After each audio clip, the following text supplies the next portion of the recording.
Okay, so we're just going through some practical tips for oral exams for those of you sitting next week or next year if you happen to be tuning in a little late. So Geoff Gibbons, who normally couldn't come this week and has just offered some advice as somebody that's examined several times. Number one is make sure that you dress professionally and that you come in with a bit of a fighting spirit. So if you come in feeling defeated, your answers are going to reflect that that mood, I guess, and you're going to waffle and you're not going to get to the point and things. So Geoff's advice was mostly think about your attitude by thinking you're not going to catch me on the way in. So you want to look at it as a respectful verbal sparring match, albeit one-sided mostly. And keeping in mind that whilst you're having a sparring match, the person that you're sparring with is not going to even be looking at you. They're going to be looking down frantically making notes. It's very hard to maintain your composure and your kind of enthusiasm while someone's not even interacting with you, basically. So Geoff says, I got caught in the fellowship exams in the morning, but a question in the afternoon reminded me what they were about. So I explained that this related to the morning, and thus the answer is this. So if something pops into your head from a previous question, you can say it later, but don't let thinking about what you've missed in previous questions distract you from the question that you're in. That makes sense? So Geoff said, I also literature searched the two examiners, and this was of enormous benefit. It may not work so well here, though. You've got so many examiners, I don't think you'd possibly be able to. And the exam is set by so many different people. So the examiners doing your oral exam won't be the people, like the exam won't reflect their interest areas, I don't think. It is nice to feel like you know them a little bit. They're less intimidating, potentially. So if they've got a kind of online presence, you could kind of get a bit of a feel for where they work, what sort of areas and things like that. And then there won't be so much kind of cerebral overload on the day, like getting to know someone as well as answering questions. We had an exam psychologist, exam technique psychologist speak at like a residence forum. And he said exam anxiety can reduce your mark by 30%. So you've got to do everything. Like obviously that's a fail then. Is that right in memberships? 70% pass? Yeah. So even if you know 100% of the content, if you're nervous on the day, you're going to fail. You're going to be a little bit nervous. You're probably not going to fail. I shouldn't say that. But you do hear it when you're examining people. You hear the anxiety and you hear them kind of not quite making the point. You're like, I know it's in there, but you really need to calm down and come up with like a structured response to this question. And you can't tell them to calm down on the spot.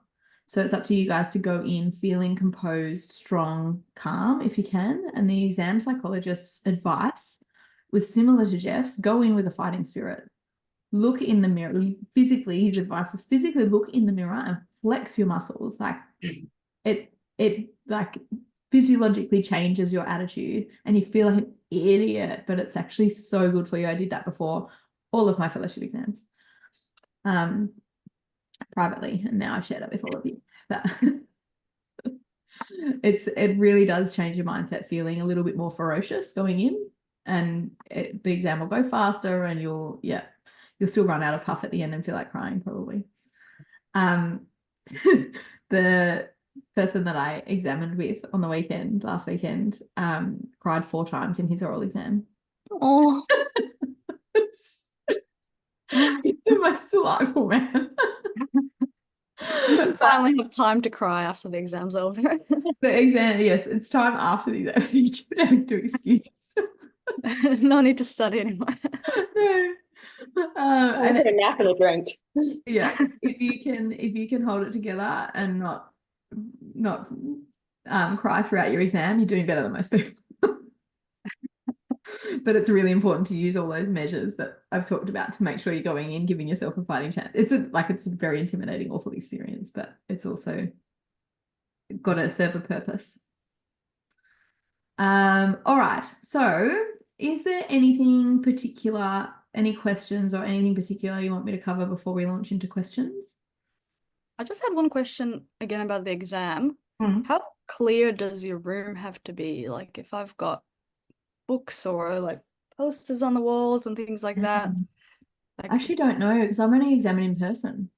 So I don't know what the guidelines are. okay. Yeah. Sorry. I guess I can send. They Oh, must, they must, like, that must be public knowledge, surely. Like, they can't be getting you online and then going, oh no, you've got too much stuff in your room, you need to move. true. Yeah. Okay. I'll Yeah. see if I can find it in all the emails. Has anybody else seen that? Haven't seen it. They just say that they're gonna do like a room check at the start. Mm. Okay. Yeah, I have no idea. Sorry. Yeah, I guess if you've got all your sticky notes up behind your computer, maybe Felt take- like suspicious. Any Yeah. other questions? Any subject areas that anybody feels strongly about talking about today?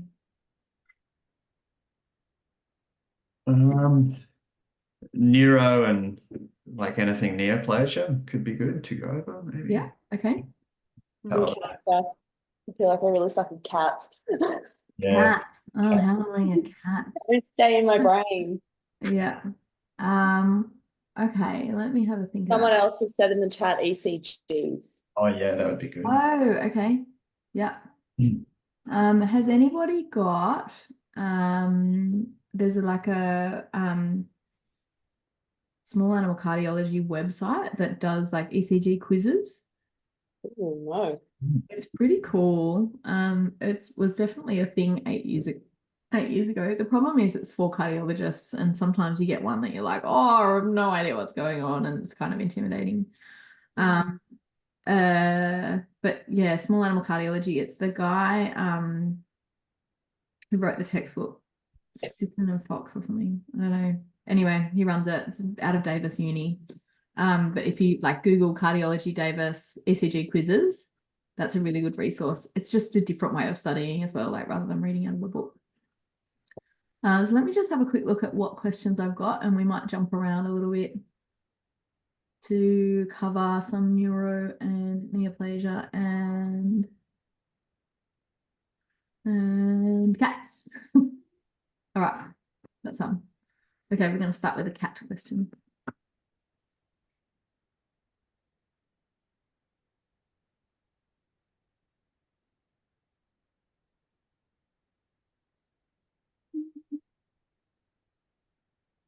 Okay. Dun, dun, dun. Practice exam. Ready? We're starting at question 6. Sorry. Okay. So the examiner will often read the case information, but it's usually on the slide in front of you. So there is an 8-year-old female neutered ragdoll with a 1-week history of reducing appetite, occasional vomiting, and now anorexic. On physical examination, there's a palpable big kidney and little kidney. On biochemistry, the urea and creatinine are markedly elevated as shown on the screen, as is the potassium and phosphate. A single VD radiograph is shown on the screen. First question is describe the radiographic changes evident here.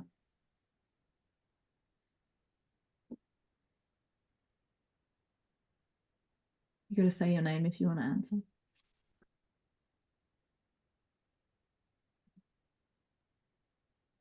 Jalal.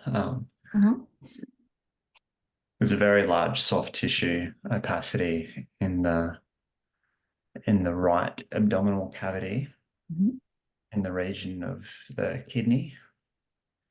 And the rest of the radiograph looks reasonably, like it's well collimated. The vertebrae appear normal, as do the ribs and the pelvis. Can't see any bony abnormalities. There's a bit of increased radiopacity in the left kidney in the renal pelvis region. There's a little bit of gas, and I suspect that's a region of the small intestine. And I think the bladder is also reasonably enlarged too. And there's also 2 little white linear opacities just adjacent to one of the midline lumbar vertebrae. That's all I got for you. That's a good description. Any speculation on what those two linear white things are? Potentially just artifact, or I'm not sure if it's a microchip as well. Yeah. Wait, it looks like surgical staples to me. Oh, sorry. Yeah, actually, surgical staples. Yeah, so this cat's probably had some sort of previous surgery, but it could easily be something they've ingested or something like that as well. I've asked you to describe the radiographic changes, not interpret and assess. So your answer is perfectly acceptable. The only thing I'd potentially add is, what about the opacity within the left renal pelvis?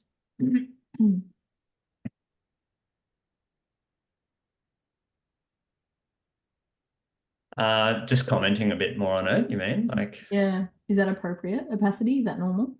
no, I don't believe you normally see that. No. No, it looks like, it's a bit of a mineralized appearance. Agree. Can you see the ureter? Just, yeah. Just, Yeah, I yeah. can. Shouldn't Yeah. really be able to. No. So what's happened here is I've attached the wrong radiograph and put the one that's post hyelogram up. So this is a beautiful eye. So it's a essentially we put a needle into the renal pelvis when it's dilated and inject some contrast. So draw out some fluid where we can then do urinalysis and culture, and then put contrast in and check with the patency of the ureter. So I actually didn't see this when it was like a little icon and was just like, yep, that's the one, obviously, but that you'd never get that in an exam. Okay. But if you did see you shouldn't really be able to see the renal pelvis at all, right? So if you're seeing increased opacity in the renal pelvis, it's probably going to be mineral if you see that on an exam. Okay. So that could be a urolith potentially. There's certain, they call them staghorn uroliths that go out into the calyces like that. So I'd just say increased density there. Yeah. Otherwise, excellent answer. Oh, cool. So I've left the blood findings there. First question is, list the causes of unilateral renomegaly.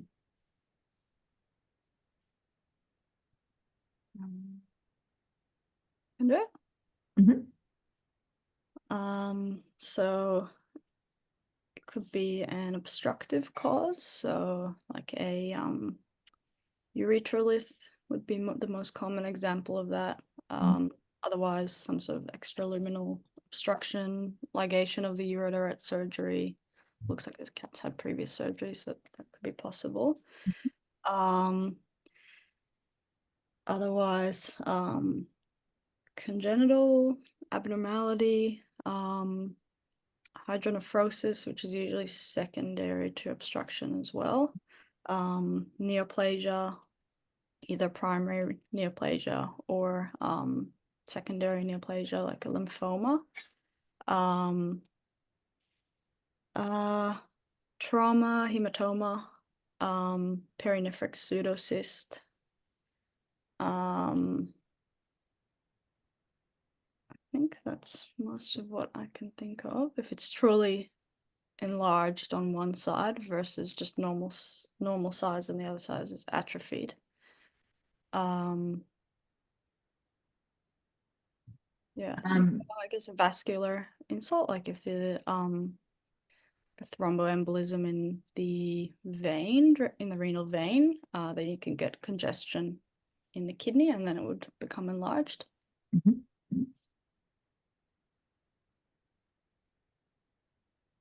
Excellent. And I will, that's a perfect answer. The one thing I'll highlight is that in this question, we've said list the causes of unilateral renomegaly, and it doesn't say pertinent to this case. So just keep in mind, because you sort of look at the radiograph and you go, well, obviously it's like the degree of renomegaly. It's not going to be like, there's one thing you didn't mention actually. Oh. that this kidney is way too big, like it's not going to be that one thing, but subtle enlargement. so you mentioned hydronephrosis, and in that would like consider kind of all of the causes of ureteral obstruction essentially, or urethral obstruction and back pressure, congenital neoplasia, trauma, perinephric pseudocyst, which is a really good, nice pickup, and then vascular, which is probably would be a little bit unusual but not unheard of. What else might increase the number of cells in a kidney? Pyelonephritis. Great, excellent. So infectious causes or Is it inflammatory unusual causes. for it to be unilateral because it's usually ascending, or I guess it can. Yeah, it's Inside- not unusual actually. Yeah, so we probably bilateral is more common, but particularly if there's like a partial obstruction of a ureter or something like that, we often get unilateral in Okay. that situation, particularly in dogs. 80% of dogs with a ureteral obstruction will also have pyelonephritis. So I just put inflammatory on there, like work through you, damn it, if you're given a question like this. Could FIP be a possibility as well? Yeah, exactly. Yeah. I guess that would be a viral pyelonephritis. Yeah. Yeah, it would be. Yeah. So I would probably say infectious inflammatory. Yeah. And would like cover, yeah, rather than get specific about agents at this point. Yeah, okay. Yeah. Okay, part C. Describe your initial stabilization and management of this patient.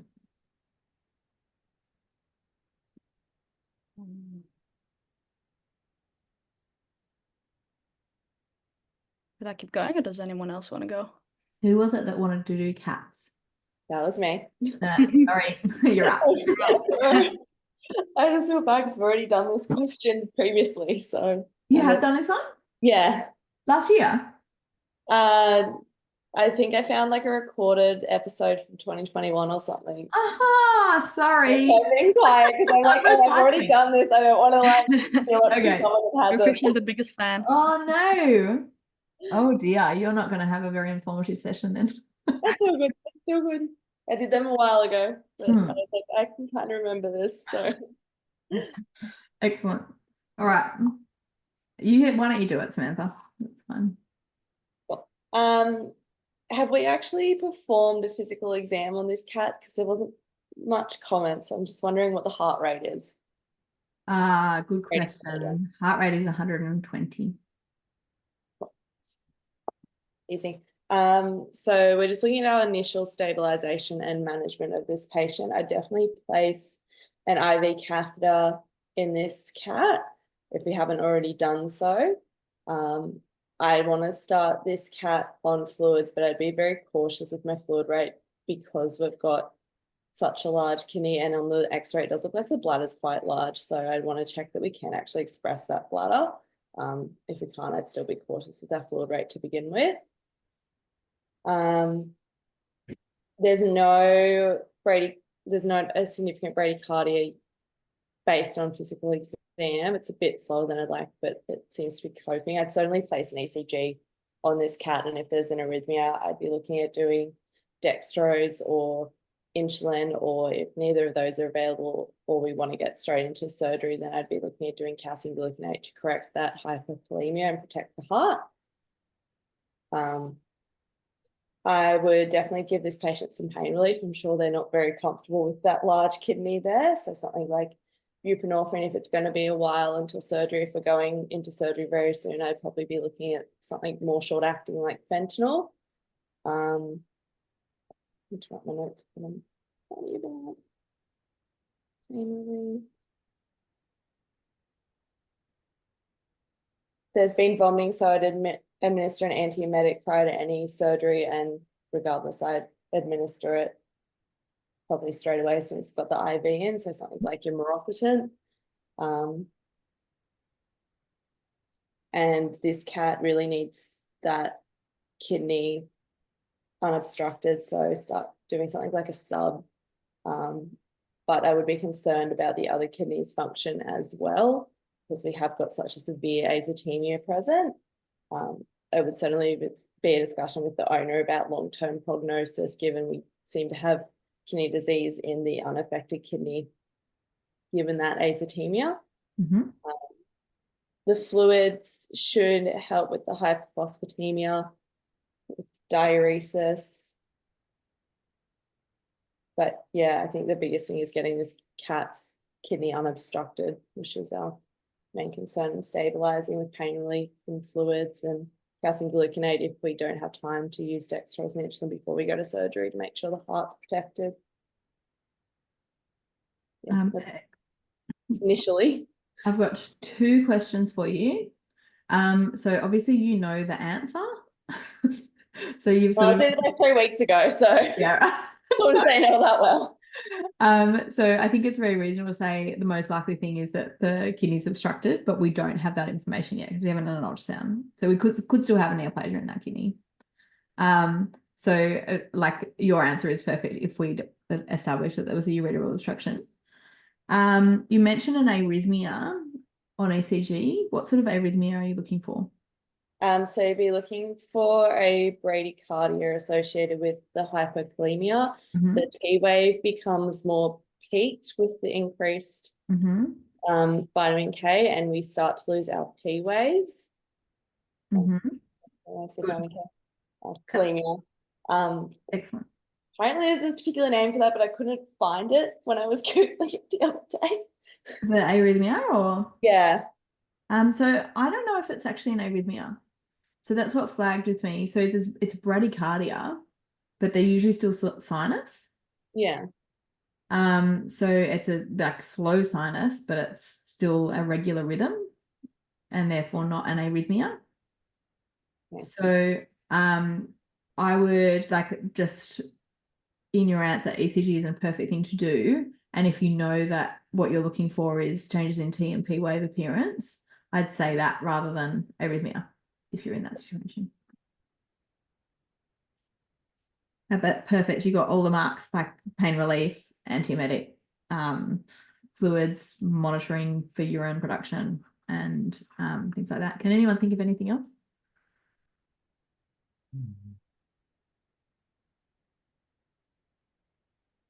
Do a urinalysis and start on antibiotics if you can see bacteria and neutrophils. Yeah, and we haven't done any bloods yet. The other thing, so you were asked about stabilization and management, so that's very much a clinical question, and this is probably a poorly worded question that would have been picked up by the subject examiner saying, do you mean further investigation or do you mean stabilization? So your response answered this question, but obviously we want to do some bloods. Okay, so I've not gone any further on that question with that like question, just in the interest of time. But given that we're interested in cats, say Samantha's already sort of said that gone down the kind of how we'd manage a sub. If you were given an ultrasound image of a ureteral obstruction and asked to describe it, what would you expect to see? Hyaloctasia, Good. hydroureter, Excellent. hydronephrosis, a hyperechoic structure in the ureter with distal acoustic shadowing. Yeah. Not uncommon to not find the ureteral stone. That's the only thing I wouldn't say it's not obstructed just because we can't see one. Yeah, you just go off the hydroureter. Yeah, it's sometimes really tricky to make a call, actually. But yeah, often if you've got hydroureter, there's an obstruction there. Yeah. Yeah. Is it sometimes easier to see on x-rays? I think I remember you should like also take x-rays because sometimes you might see it better because you can kind of get a global view of it. Yeah, so this is where I like to do the antegrade pyelogram. So some of the stones are 1 to 2 millimeters in diameter. So even if they're quite minimalized, they don't show up very well. And sometimes it's not actually a stone. Sometimes it's a blood clot. Sometimes it's a pus, like inspissated pus that gets stuck in the ureter. So that's not radiodense. So it doesn't rule out, like even if you can't see like something bright and echogenic in the ureter, it doesn't rule out a ureteral obstruction. So if you've Right. got dilated renal pelvis, your two differentials really are going to be obstruction or pyelonephritis. Mm. So doing like getting a sample, pyelocentesis, directly from that renal pelvis is the most sensitive way to kind of detect a pyelonephritis. And also important, if you're thinking about placing a device that's going to be in there lifelong, you want to know what bacteria is in there, if there are any in there. Mm. And then the injection of contrast really tells you, like, okay, the contrast only goes down to there. That's definitely obstruction. It's definitely a candidate for a sub or a stent, depending on which clinic you work at Mm. or refer to. Mhm. Okay, that makes sense. So antegrade pyelogram. Antegrade? Yeah, antegrade. Because you're going forward. Yeah. Yep. Yeah. Cool. Sorry. Thank you. Not very good at English. It's not my field. And can I think of any other questions about that one? Okay, so we wanted to do some neoplasia. The ultrasound findings are consistent with a neoplastic process in the left kidney. What further investigation would you attempt? What further investigation would you recommend with regard to the leading differentials for neoplastic processes in the kidney? Sorry, we're still on the cat with the rhinomagaly. On the cat, yeah. So if we go back, so Yeah. if the next part of this question said the ultrasound findings are most consistent with neoplasia. Okay, I'm going to reword that. What are your leading differentials for neoplastic causes of rhinomagaly in a cat? Renal lymphoma. Yeah. Yeah.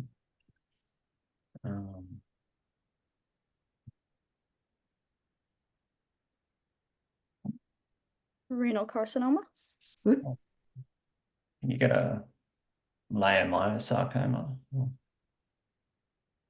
Be in the ureter. in the ureter? We're not in the kidney, yeah. Yeah. Yeah. Can you get a fibroma, like a renal fibroma? Yes, yeah, which falls under the broad category of what? Soft tissue sarcoma? Yeah, so sarcoma would be the other one. So if you sort of think about what tissues are in the kidney, we've got epithelial cells, so we can get carcinomas. We've got fibrous tissue, so we can get sarcomas. And we've got obviously inflammatory cells, lymphocytes and things. Could you have a mast cell tumor? Would that be pretty? Good question. I reckon you could get Mets there, but not a primary. Okay. Yeah. In theory, I think more systemic mastocytosis rather than like nodules in the kidney. It's normally spleen and liver that get impacted by mast cells and guts. Good. So I reckon cat's carcinoma. So if this was a dog, what would your differentials be? Like in terms of commonness. Adrenal tumor, potentially. Adrenal tumor? Yeah. Yep, good. Wouldn't typically met to the kidney an adrenal tumor. Where do adrenal tumors normally go? Do they invade into the vena cava? They do, and then they go Lungs. they can go liver. lungs, yeah. Most common liver. So adrenal tumor, we might see a pattern like this on radiographs, but then we'd also see the kidney. Like we could get a big tumor like this, but we'd also see a kidney sitting caudal to it, I would say. There's not many adrenal tumors that just grow like through stuff, and if they do go through stuff, the path of least resistance is into the cava and up. So like a pheo is a good example of that. Carcinomas can do it as well. But a pheo tends to grow into the cava and then up and then goes into the liver and lungs potentially. Yeah, whereas the appearance would probably be more typical of renal with this radiograph if this was a dog. So what I'm trying to tease out is lymphoma still the leading differential if this was a dog patient? Yeah, I would imagine so. It could be an extranodal lymphoma. Could be, yeah. Would it be most Common in dogs, like carcinoma? carcinomas? Carcinomas most common. Ah. In dogs, yeah. So it kind of switches around. So cats, lymphoma, sarcoma, carcinoma kind of prioritize differentials, whereas dogs, carcinoma, sarcoma, lymphoma would be kind of a switch around. Did you get that sort of look if you did have like retroperitoneal hemorrhage secondary to an adrenal tumor? Oh, that's a really good question. It's a very organized hemorrhage, that one. So typically we wouldn't see it on a lateral, we'd just see like increased density on that side. And on a VD, or not a VD, sorry, on a VD, we'll see like more diffuse density on that side. On a lateral, we'd see like the retroperitoneal space like increasing in volume, and effacement, border effacement of the kidneys, because the area surrounding the kidneys will be filled with blood, which will show up as soft tissue on a radiograph. And the bleeding will be confined to the retroperitoneal space typically, but sometimes if it's a very invasive tumor, it will have ruptured through that kind of peritoneal division, and you can sometimes get hemoperitoneum as well. Have you seen a case? No, I just remember talking about it in my CVE course as a presentation of painful and retroperitoneal hemorrhage. Yeah. So that made me think about adrenal tumor. I was like, yeah. I reckon I've only seen that twice, and both of them were in vets dogs. Of course they were. Yeah, of course they were. And very experienced, very accomplished vets who are like really good at their own ultrasounds and stuff, like do all their own patients, and like they're just like ultrasound, just going, where's the blood coming from? Anyway. Yeah, our brains don't work for our own animals. Oh no, exactly. Yeah. And of course it's like the weirdest presentation. Okay, so that kind of covers a little bit of neoplasia. Let's see what else we've got here. We did an echo, we sort of did an echo question last week. I'm going to skip through. Okay, I'm just going to make somebody describe these radiographic findings because it's good practice.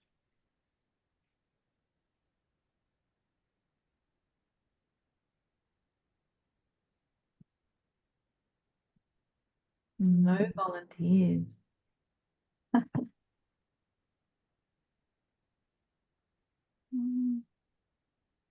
I can go if no one else wants to. Go for it. Okay, so the extra thoracic structures, skeletal structures appear normal. The X-rays reasonably well positioned, although the VD is a little bit rotated. The stomach is moderately gas and soft tissue opacity or fluid filled. On the VD, there is a generalized like bronchointerstitial to alveolar pattern. I'd say those are bilaterally very enlarged pulmonary arteries, I think. But quite straight in their course. Right. Tell me if you want me to flip back and forth. Let me see.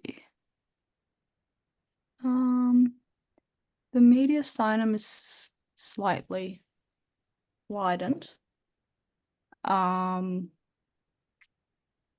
Otherwise, there's that's pretty much everything I think for the VD that I can detect. And then if we go back to the lateral, similar findings on the lateral, but the pattern's just not quite as obvious. Is this is a cat, right? Cat, yeah. Okay, so the heart is borderline a little bit, it's a little bit enlarged. It's 3 intercostal spaces wide. The pulmonary arteries appear enlarged as well in the cranioventral lung field. Mm-hmm. And then, yeah, there's just a general interstitial pattern, I would say, in the caudal lung fields. Excellent. And then I can't quite, because I wouldn't say I would have to choose in the oral exam, but I can't quite tell in the very caudal dorsal part of the lung. There's a little bit of retraction of the lungs from the pleural space, so maybe a small volume pleural effusion is possible. Good.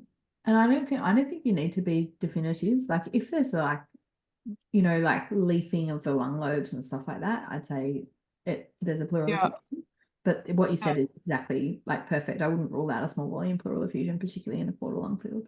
Perfect. Okay. And then maybe some liver, is the liver a bit enlarged and I rounded? thought so. Yeah. Excellent. Very good. The only thing I might say, like the lungs are quite full, aren't they? Like for a sort of I haven't given you any like history or background or anything like that. But I wouldn't rule out some air trapping in these lungs. Like it Because looks like cardiogenic. last rib, or Yeah, and the kind of verticalness of the diaphragm, like normally the diaphragm's on more of a kind of 45 and it's sitting on a like, I don't know, 65, you know what I mean? Yeah. Yeah. So based on these radiographs, I wouldn't be confident to say it's cardiac only or respiratory only. I would probably say there could be a mix respiratory cardiac, but it looks like there's increased density in the interstitial space. So if they say like interpret the radiographic findings, so I guess it would be describing them and then interpreting them. Okay, just like an report. Exactly. So interpret, so like almost like describe and assess. Mm. So you want to list and then like almost create some sort of like overall picture of what's going on. Whereas if they say describe the radiographic changes, you don't have to assess it. If they say assess the radiographic changes, it would be similar to interpret. Okay. Okay. Now that was a cardiac cat, just for the record. I want to go to an ECG. I'm just going to go to a different PowerPoint, I think. So what sort of ECGs, what arrhythmias would you think were fair game at a membership level to examine on? AFib, BPCs, AV blocks, like the Mobitz type 1 and 2. Yeah. Very AV block. Bradyarrhythmias. What was that one? Bradyarrhythmias, like associated with hypokalemia. It's hard. Like a lot of the kind of the heart blocks and the bradycardias rely a lot on like measurement of the intervals and the wave height, and like you've got this on a screen, you can't measure it really. So it's like a lot of those, it's almost like, yes, you probably should know it, but it would be really hard to write an exam question on it. 6 sinus rhythm, although I feel like give me that dog's probably gonna die anyways. I don't know if a right and left bundle branch blocks would be in there too, maybe. They could be. I reckon that's pretty hard for a membership level. Bundle branch blocks. Does anybody know what a bundle branch block is? I know what it is, but I don't know if I could identify it on an ECG. And differentiate it from a VPC. Hard to do. Like that's why I think it'd be quite advanced, but it should potentially be on your differential list if you're seeing something like a bizarre QRS. So VPC is less likely bundle branch blocks or something like that. Supraventricular tachycardias?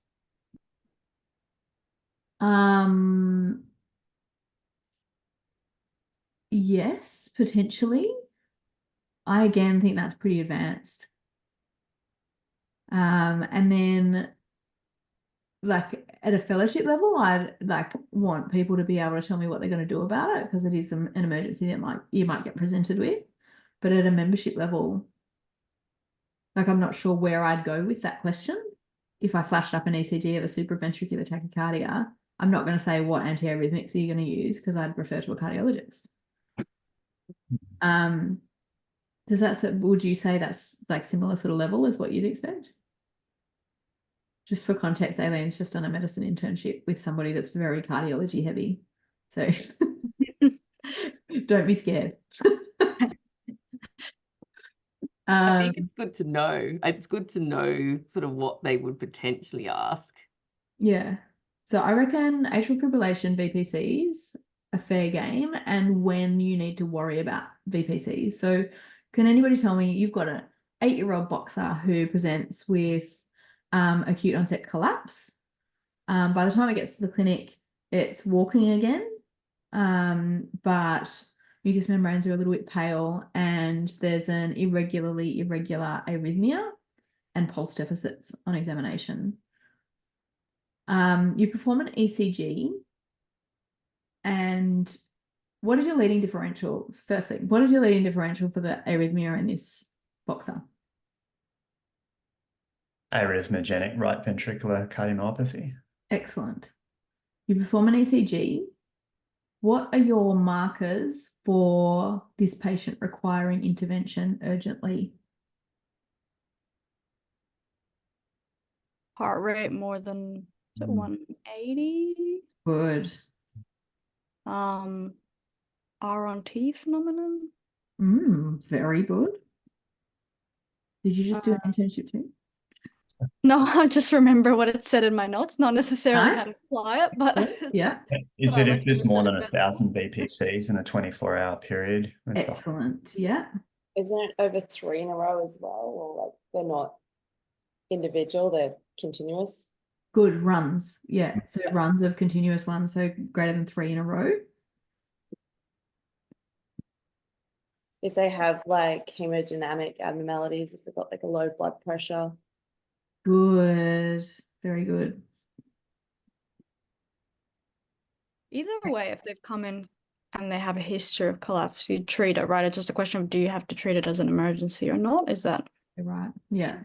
So are we dealing with ventricular tachycardia with hemodynamic consequences right now? Or are we dealing with a dog that has a predisposition to ventricular tachycardia because it's underlying disease? So we're going to treat the underlying disease almost certainly if it collapsed from it. Yeah. Now this is probably like fellowship question. What are you going to treat it with?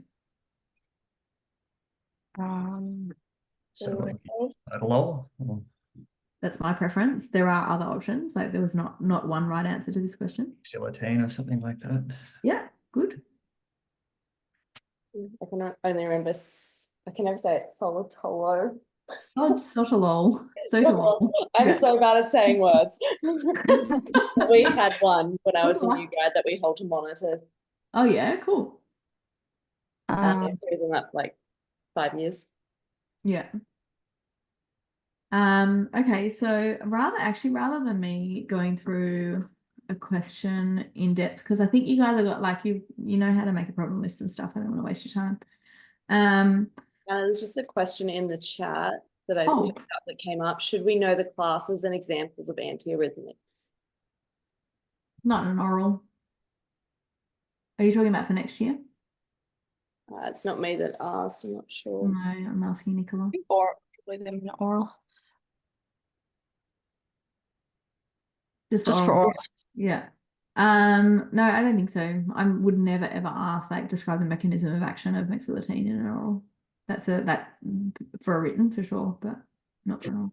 You get like, do you ask in general mechanism of action of drugs, or is that more of a written thing? I think it's more of a written thing, unless it pertains directly to, like, for example, if you said to me, I'm going to start like aspirin instead of clopidogrel, I would probably say it's not necessarily wrong, but I want to understand why you've chosen that and make sure that you understand the mechanism of action of aspirin. So I might prompt you to describe the reasoning behind your choice or something like that.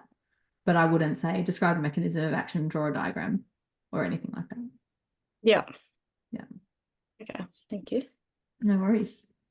Okay, so say we've got a patient that is under anesthesia. It is a young, healthy patient having routine dental performed, and a referring vet sends you a picture of the ECG they have attached, which shows intermittent, bizarre complexes. I'm going to try and draw this just for fun. Sorry. Apologies in advance. Oopsies. New whiteboard. Okay.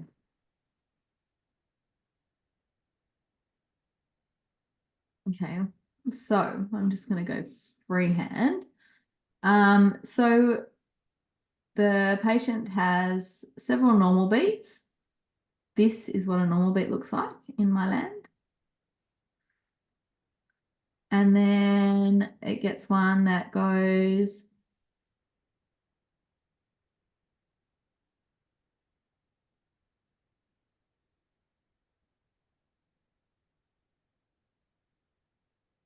and then it goes back to normal. And it's just got a few of those happening throughout the GA. Blood pressure is normal, heart rate is normal throughout the GA, and there's a young, healthy dog. What is the most likely differential for this terrible ECG? It's not too bad. Thanks, that's generous. Better than what I would do. With a mouse. Yeah. Is it called idiogenic right ventricular, or ventricular rhythm or something along those lines? Like when the ventricle occasionally creates its own beat, but it doesn't affect blood pressure or heart rate significantly, so you don't need to intervene. It might be. What might the second most likely differential be? Could it be hypoxia to the heart? It's possible, causing ventricular arrhythmias. Underlying disease in the heart. Drug related. Good. Tell me more about drug related. I know medetomidine can cause like AV blocks, but I've never heard of it causes. I guess I don't know if it causes. I guess if the heart rate's very slow from something like medetomidine, then the ventricle might start taking over the beat occasionally. Yeah. Good. So, what is the name of this complex, the bizarre complex that you're? What would you call it? PPC. Good. Excellent. What is another differential for a complex that looks a little bit like that? Oh, is it the right bundle branch block? It could be a bundle branch block for sure. Does everybody know what that is? So just a slowing or interruption through the AV node results in just an ectopic depolarization from somewhere within the His bundle. Yes, right? It's actually not an ectopic depolarization. I'm gonna try and I understand this conceptually, and putting it into words is going to be a challenge for me. But let's see how we go. So if you've got an electrical signal starting in the SA node, going down to the AV node, then it goes down through the bundle of His, and then it splits off and it goes up the bundle branches. So the bundle has branched off into right and left, right? So if you've got one of those bundle branches not conducting, you're going to have less contraction in that side of the heart, right? So our electrical signal's going down the septum, but it's not going up the free wall. There's lots of different causes of that. You could have underlying heart damage, so everything Maya said was correct. You could have like fibrosis in the cardiac muscle. You could have inflammation in the cardiac muscle, which might block passage of that electrical signal. and you could have drugs that interfere with it. And that's the most common cause in this setting, young, healthy patient just having routine dental. The heart gets lazy under anesthetic. And actually the right side of the heart doesn't have to pump very hard. It doesn't have to go very far. And sometimes it just has enough. And it gives the right side of the heart a little rest intermittently and doesn't conduct the electrical signal up the right side. Obviously, the left side's more important and it pays more attention and makes sure that the signal gets through that way. So what that looks like on ECG is exactly like a VPC, but actually you've still got a P wave. You've still got the normal atrial ventricular contraction going on. So you can see the P wave here. Now, I could have a VPC that's just at exactly the normal QRS time, but that's like less likely. And that's what I'd be looking at on my ECG is like, is there a P wave before every one of these complexes? Now, with a VPC, does anyone know how to localize left and right? Whether it's the rising left side or the right side? Whether it goes up or down first. Good. And what does left do? Goes down. Left is lower. Yeah, left is lower. Thank you. Excellent. Now, bundle branch blocks are the opposite. So if left is lower on a VPC, left is higher on a bundle branch block. So what I've drawn here is a left bundle branch block rather than a right one because I wasn't thinking straight when I drew it. But that would be uncommon under GA. But you would normally see it go down first and up first. And if you see that morphology, you're more likely it's the same width as the other QRS complex, as you can see from the very accurate measurements I've drawn here. It's like not quite as wide as a VPC. So if you see a narrow one that goes down first and then up, it could either be a left VPC or a right bundle branch block. And in a young, healthy patient under GA, I'd say right bundle branch block is more likely. 3-year-old boxer under GA, left VPC is more likely. All right, I'm going to take my kids to school. Have fun, everyone. Enjoy your exam. Enjoy standing in front of the mirror, flexing your muscles and being ferocious. Thank you very much. Thank you so much. Yeah, it's really helpful. Yeah. Well, I hope so, and more than happy to tailor these to what you guys want to learn. So going forward, we've got the topics on our website, like what's coming up, and we put them on social media and stuff. But if you want to make it more case-based, or if you want to make it more discussion, if you want to do stuff like really practical application stuff like ECGs and stuff like that, we can just wing it. We can draw on the whiteboard. So good luck and enjoy a little bit of time off, and we'll see you in 2 weeks. Awesome. Thank Thanks, you so Anna. much. Yeah. See you.